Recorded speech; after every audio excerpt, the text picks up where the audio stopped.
beloved Boss Mike Cervera.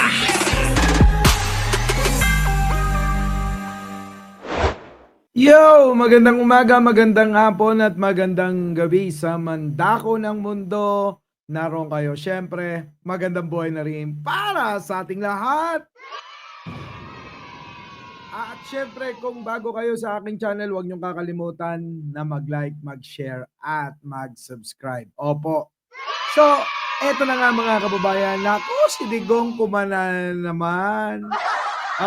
Si Digong po mga kababayan, kumana na naman. Opo. Digong, pasok. Ano na naman pinaglalaban mo? Si Digong hindi natatapos yung pinaglalaban. Ano? Digong, ano yun? Pasok! Tandaan ninyo mga Pilipino, Hmm. kanang ayuda, inyo yan. May, Diyos ko po, walang tao dito sa Pilipinas o milyonaryo man o bilyonaryo na magbigay ng pera baski 1 peso sa inyo. Kita mo sinungaling talaga to. Napakasinungaling yan. No? Sige, tuloy mo. Mamaya, balikan natin para bigyan ng reaksyon. Walang taong magagawa ng lalo lang yung mga mayaman. Kita mo sinungaling. Sinungaling talaga. Sige, tuloy. Yan binibigay ng mga politiko, milyonaryo man o mahirap, hindi nila pera yan, pera ninyo. Kaya kung may problema ang bayan, tapos ang issue na sa harap ninyo,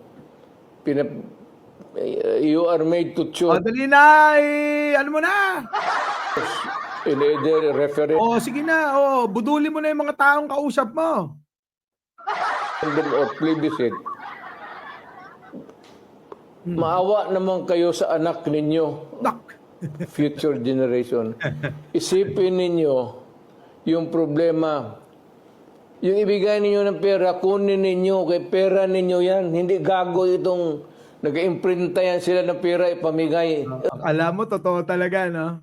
Tuloy. No, it's your money. Ninanakaw nila yan. Yung iba. Yung iba naman, kagaya ng kongreso ngayon, parang naubos talaga. Ang ending mo pala, kongreso, di mo pa tinumbok. Ang dami pang pakeme-keme. Pera na Pilipinas, parang tubig gastos nila. Sige, ito na mga kababayan, balikan natin, ha? Ito na. Digong! Manda ka sa akin.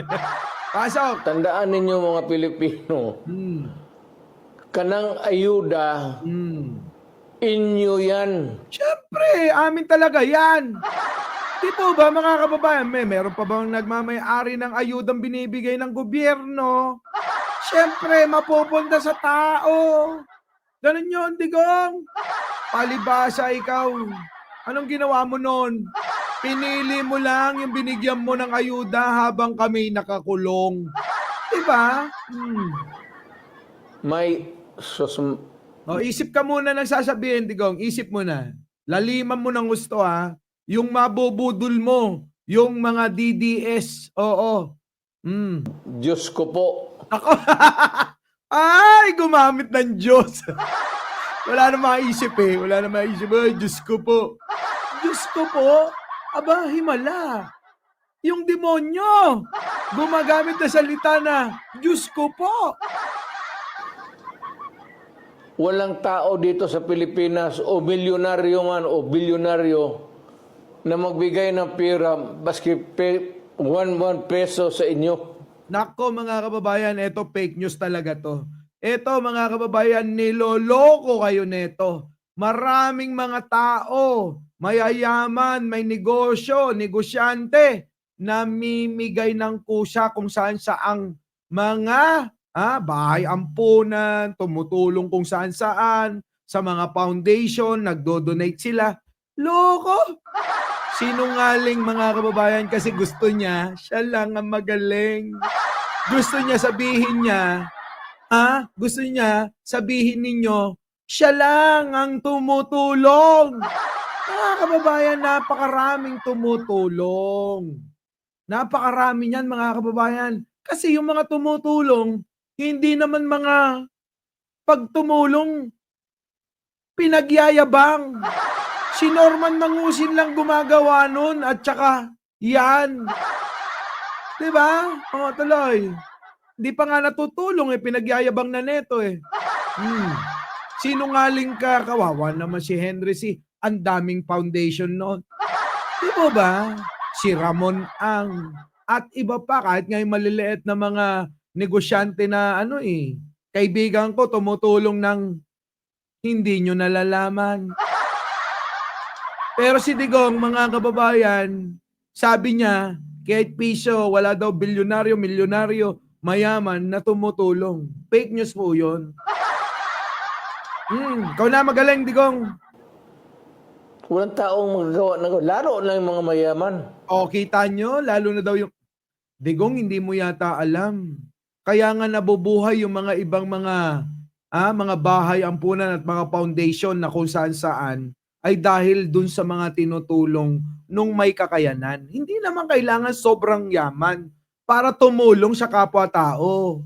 Palibhasa kasi ito mga kababayan, wala namang pagmamahal talaga to. Kaya hindi niya alam yung ibig sabihin ng tulong ng kapwa niya tao. Ay, sorry naman. Ng tao kasi ang kapwa neto demonyo. Diba mga kababayan? Tuloy. Yung binibigay ng mga politiko, milyonaryo man o mahirap, hindi nila pera yan. Pera ninyo. Syempre. Kaya nga, buti naman. Alam mo na pera ng taong bayan, buti nga sila, binibigay sa tao. Hindi katulad mo. Digong, hindi mo katulad.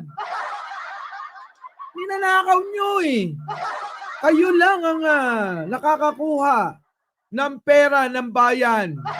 Wala sa tao, walang serbisyo sa tao, mga kababayan. May natandaan ba kayong binigay na ayuda niyan?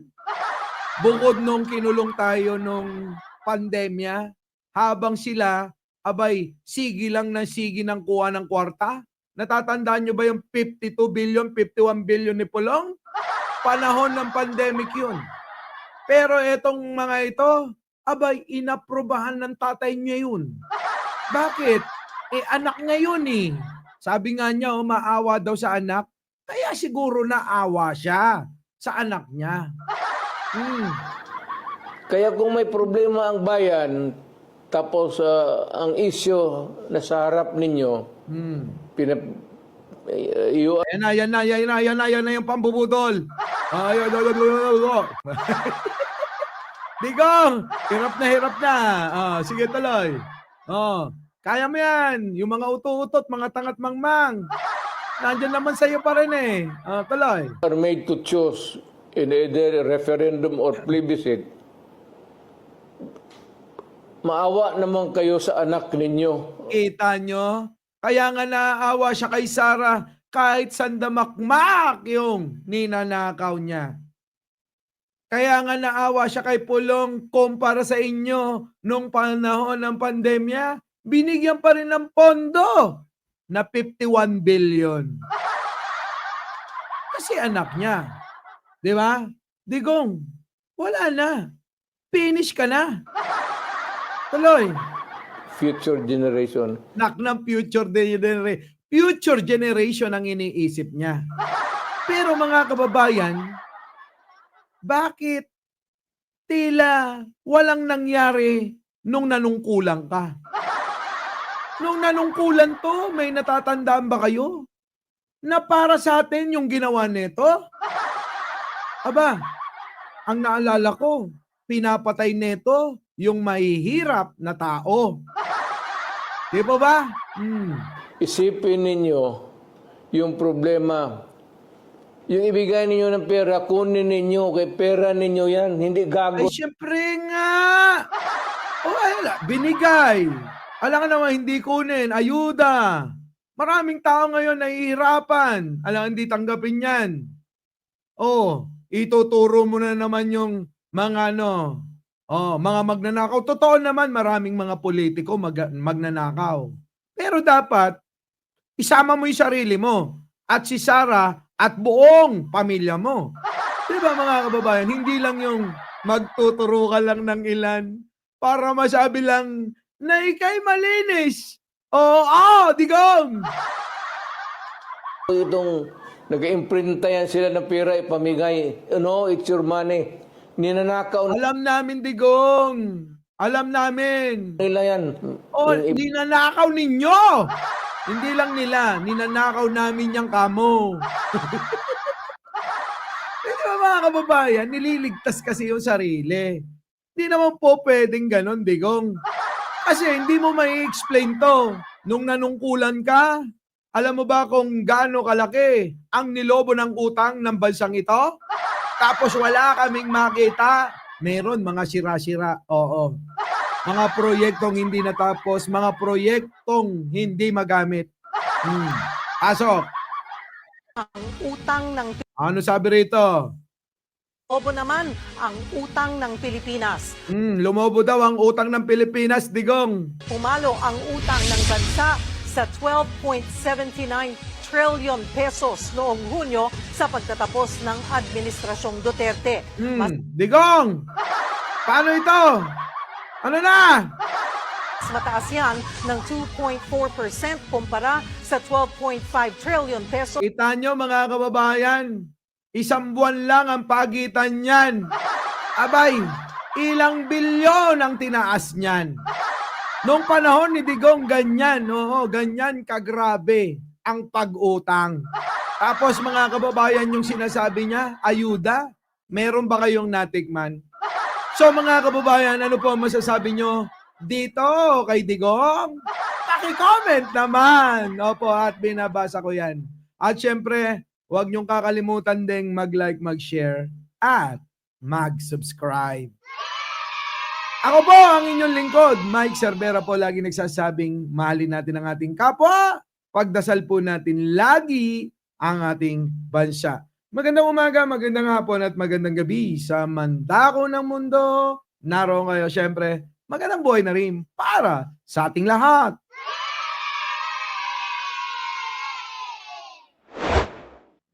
Our beloved Boss Mike